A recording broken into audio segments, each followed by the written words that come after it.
Сәлем достар, бүгін баклажаннан салат дайындайтын боламын. Мен осындай 4 баклажанды алдым.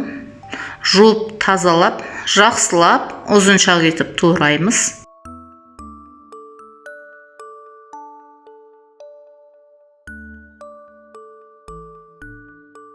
Шұңғыл табағымызды алып, туралған баклажанымызды табағымызға саламыз.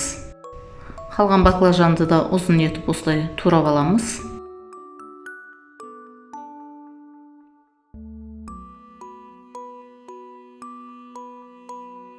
Баклажанымызды салып, үстінен 1,5-2 ас қасықтай тұзымызды салып, су құйып, батқанша су құямыз.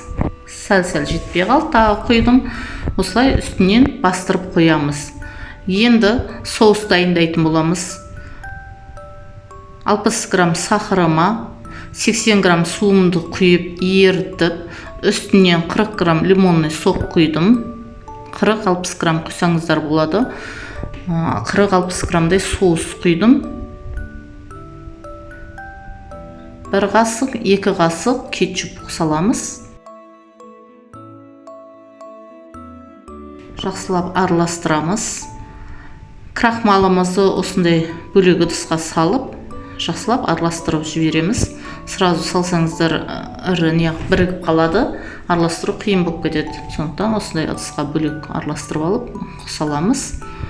Енді отымызды жағып, шұңғыл ыдысымызды қойып, соусымызды қайнатамыз.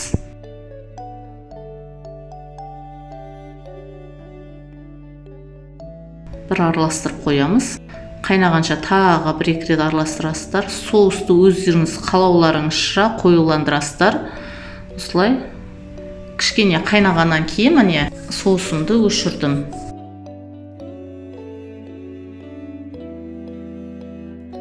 Енді майымызды қоямыз табамызға. Тұзды суда тұрған 1-10 минут тұрған баклажанымызды жақсылап үстіп сығып аламыз.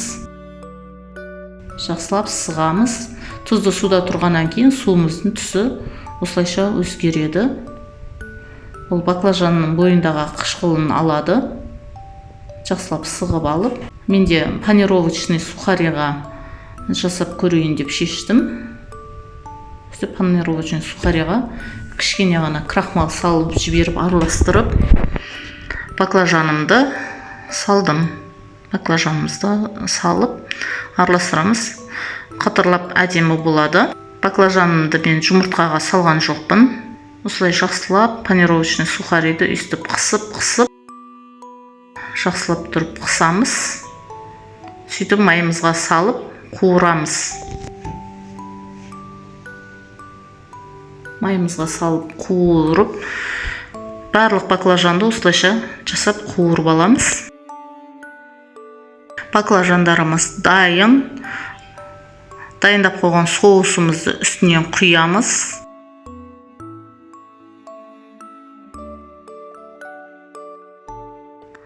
Тәтті де қышқыл соусымызда баклажанымыз дайын.